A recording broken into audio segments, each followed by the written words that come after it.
বিষ্ণু ইসলাম শাম দেশের জুব্বা পড়তো, বলতেন জুব্বা নিয়ে এসো। জুব্বা আনতে যখন বেরোলেন আনাস রাদিয়াল্লাহু তাআলা আনহু, দেখলেন মদিনার অলিতে গলিতে বাচ্চারা কুতকুত খেলে। কি খেলে? আপনারা খেলেন?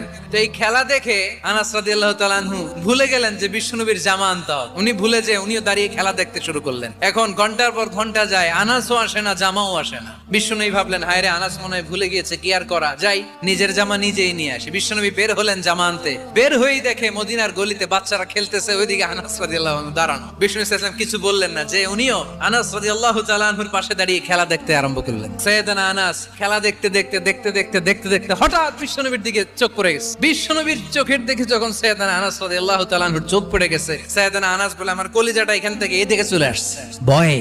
উনি বললেন, আমার গলা শুকিয়ে যেতে আরম্ভ করলো, কাঁপতে লাগলাম। আয় হায়, এখন আমার মনে পড়ছে বিশ্বনবীর জামা আনতে পাঠাইছিল, ভুলে গেছে খেলার আবেশে পড়ে। উনি বললেন, বিশ্বনবী আমারে ধমক দেন নাই, আমার গায়ে